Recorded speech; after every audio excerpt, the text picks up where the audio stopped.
Hola para todos.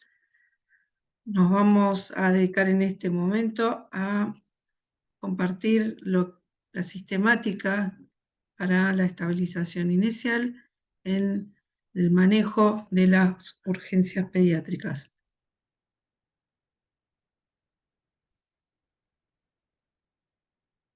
En la sistemática contamos con herramientas como son el triángulo de evaluación pediátrica, la secuencia ABCDE y la sistemática también para las reevaluaciones frecuentes. Estos van a ser los pilares durante toda nuestra actuación en la atención de las emergencias pediátricas. Vamos a ir viendo cada una de ellas en la evaluación inicial, el triángulo de evaluación pediátrica, en la evaluación primaria, el ABCDE, en la evaluación secundaria, el sample, que es una de las etapas finales, y la evaluación terciaria, donde ya nos vamos acercando al diagnóstico. Lo importante para este inicio es que esta sistemática, el triángulo de evaluación, la secuencia ABCDE, independientemente de la patología que presente el paciente, es con el abordaje que vamos a tener que hacer frente a cada uno de los niños críticos o niños que se encuentran con un peligro amenazante de la vida. El triángulo de evaluación pediátrica es la herramienta que nos va a ayudar a definir si un niño está en peligro de vida y es la impresión inicial que tenemos frente al paciente. El gran objetivo del uso del triángulo de evaluación pediátrica es determinar si hay algo potencialmente mortal en este niño y si necesitamos intervenir inmediatamente y establecer las prioridades. Este triángulo cuenta con 3 lados, con 3 colores distintos. Por un lado tenemos el de la apariencia, el lado verde que es el respiratorio y el de la C que es la circulación. En cada uno de ellos volvemos a recalcar que en esta impresión inicial es lo que nosotros observamos y escuchamos cuando llegamos para ver el paciente.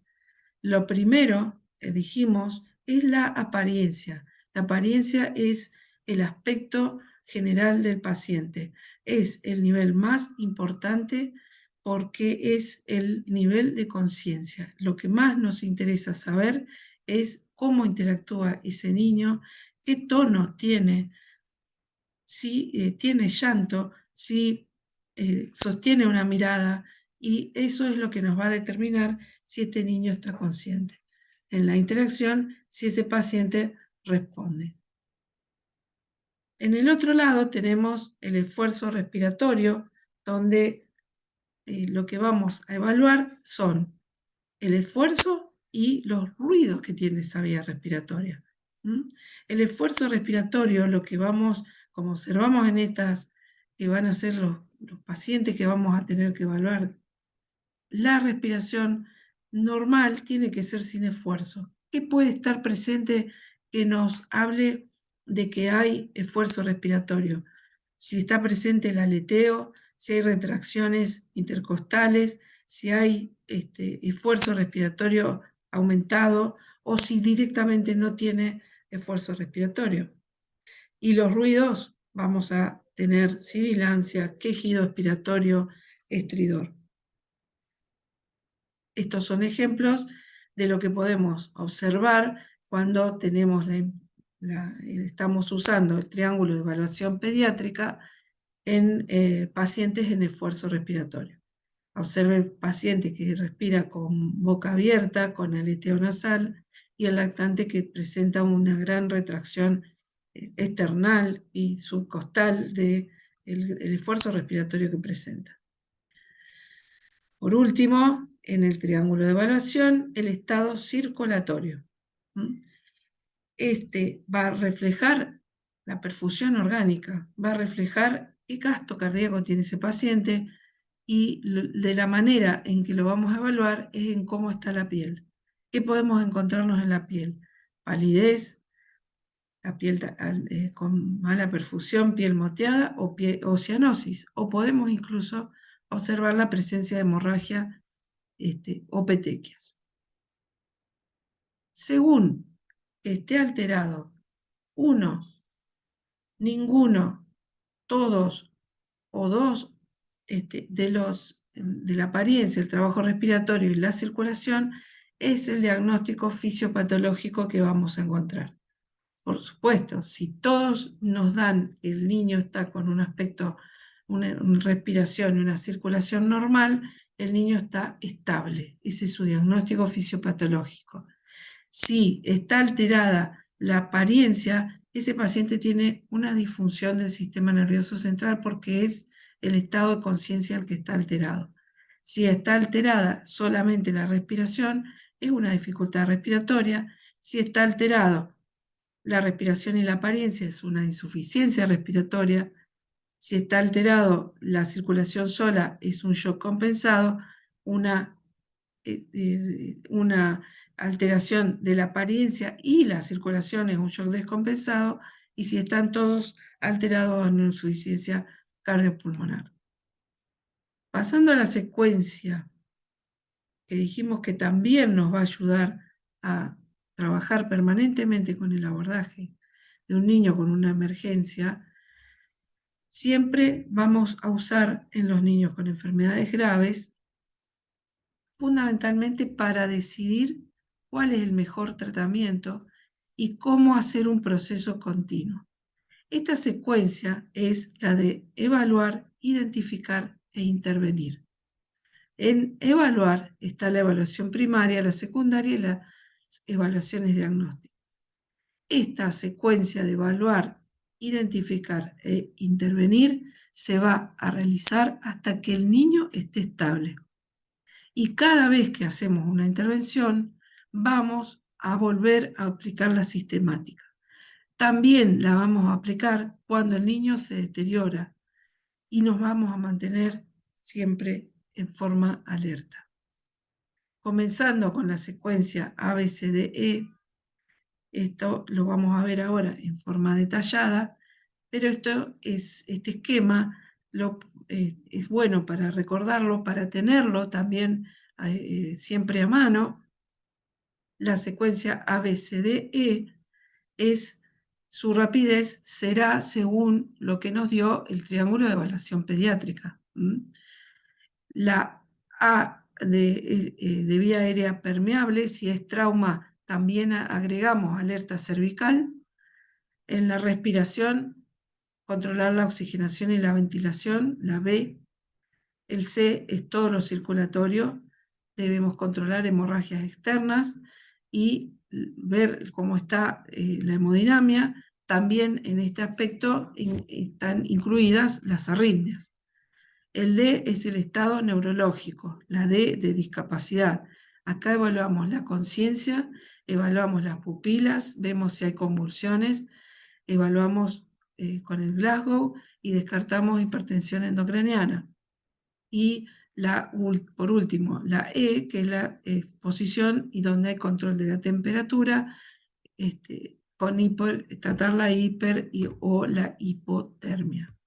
Continuando, vamos haciendo la mnemotecnia sample, donde vemos los signos y síntomas, recabamos acerca de las alergias, la M de medicamentos, de la historia clínica pasada, la P, el último alimento y los eventos relacionados. Evaluación primaria. Está basada en un esquema. El triángulo de evaluación pediátrica era el triángulo. En este tenemos un pentágono donde comenzamos con la A. Prioridad, altísima prioridad. La A es la vía aérea. Tenemos 10 segundos para evaluar si esa vía aérea está permeable. ¿Cómo vamos a evaluar? Viendo el movimiento de aire en nariz y boca, y si hay movimientos en el tórax y si hay ruidos respiratorios. Tenemos 10 segundos para esta intervención donde ya sabemos que simultáneamente vamos a tomarle el pulso. Si respira, vigilamos hasta la ayuda. Si no respira, puede ser un signo ya de paro cardíaco. Esta vía aérea puede estar de distintas maneras. O está despejada y es una vía aérea abierta y permeable, donde no hay nada que la obstruya para respirar normal. Puede ser una vía aérea que sea sostenible o mantenible. Es una vía aérea obstruida, pero con la maniobra de extensión de la cabeza y elevación del mentón se mantiene. Y vía aérea no mantenible, vía aérea obstruida, donde necesita la intervención, por supuesto, con un dispositivo para presión positiva. ¿Cuáles son los signos de obstrucción de la vía aérea? El estridor inspiratorio, con tiraje, con retracciones, el estridor agudo o roncus, y puede ser que haya una obstrucción de la vía aérea completa con los episodios donde directamente no hay movimiento de aire y hay silencio total, tórax silente, o directamente paciente que va a hacer una apnea y paro respiratorio. Posicionamos al paciente, si responde, lo colocamos y le elevamos la cabecera. Si no responde, debemos acostarlo y hacer la maniobra de extensión de la vía aérea. Extensión de la cabeza y elevación mandibular. Aspiramos la vía aérea. Hacemos la técnica para eliminar la obstrucción del cuerpo extraño en los pacientes que hay antecedentes. Esto lo mencionamos sobre todo para que sepan que está en la sistemática de apertura de la vía aérea y los dispositivos de vía aérea que se tienen que tener en cuenta. Pasamos a la B, que sabemos que B es por la sigla en inglés, la palabra en inglés de breathing, de ventilación, de respiración. Hay 5 ítems importantes en cuanto a ventilación. Primero, ¿qué patrón tiene para respirar ese paciente y qué frecuencia respiratoria tiene? ¿Qué esfuerzo respiratorio? ¿Cómo expande el tórax? ¿Qué ruidos hace respiratorios? Y la saturación.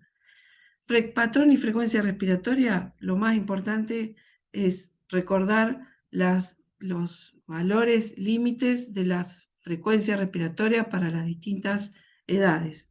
Igualmente,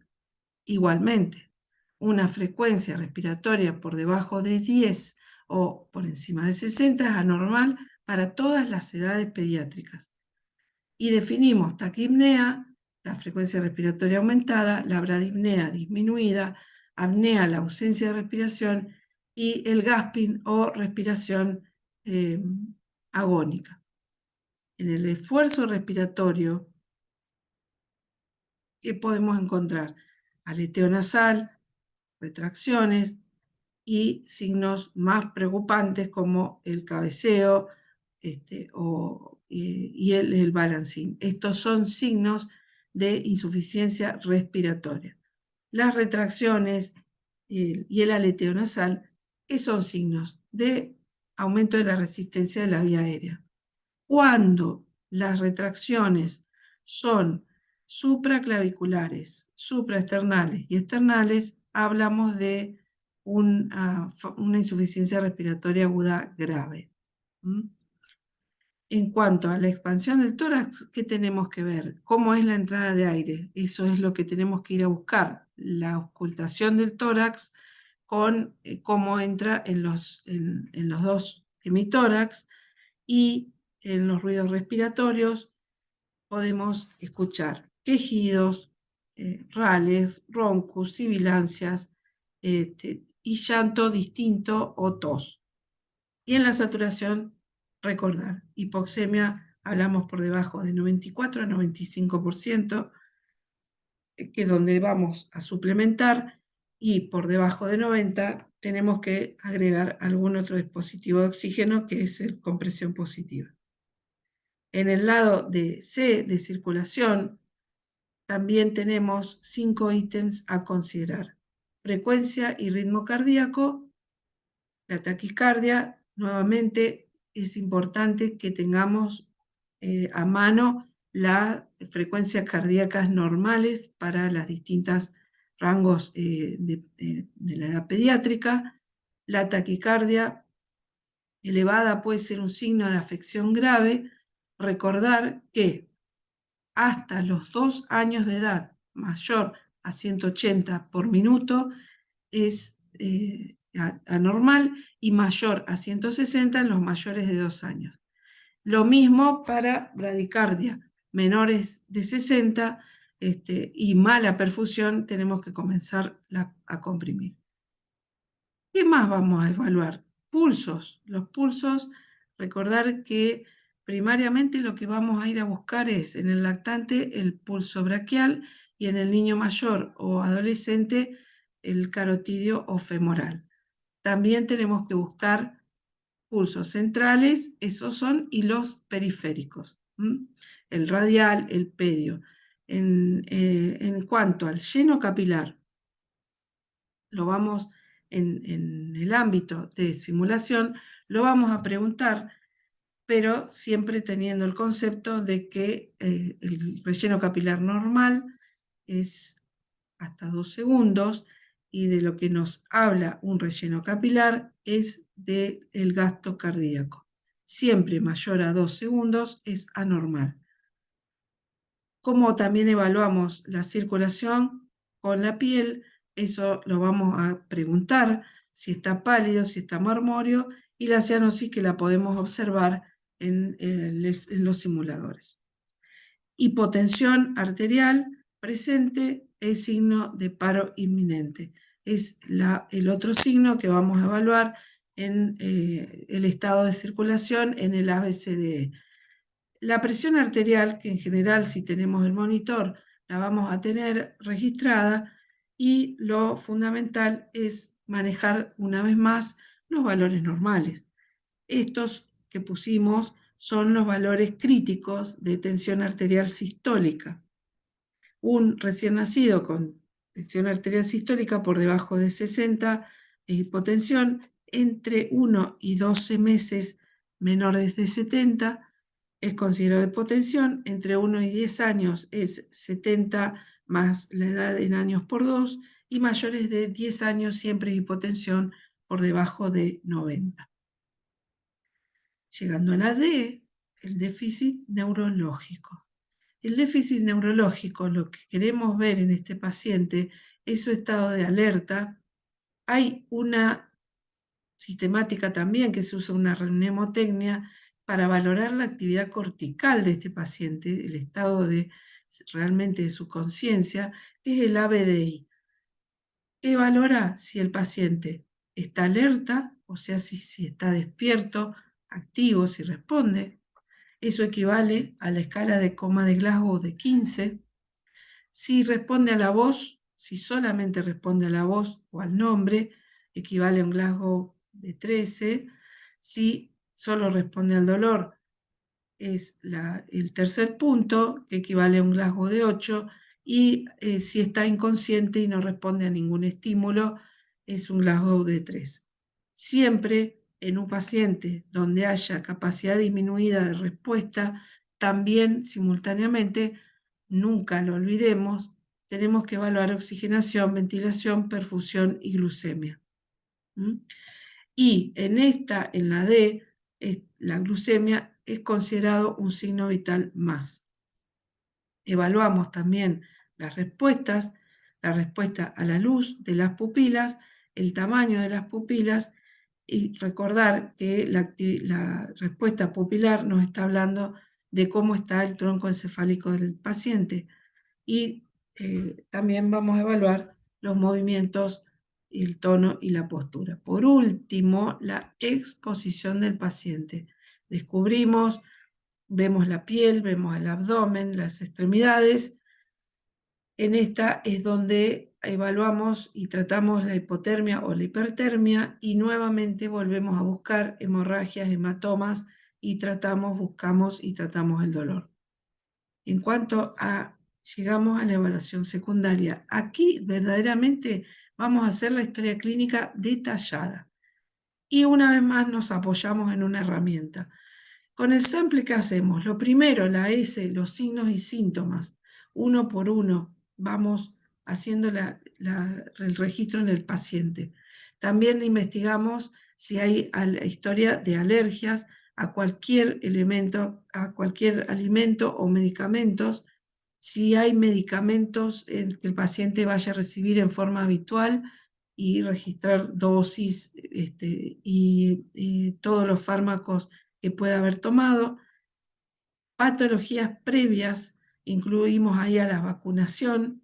La L es de la última comida, de last oral intake, y los eventos, la E, que pueden haber desencadenado la lesión.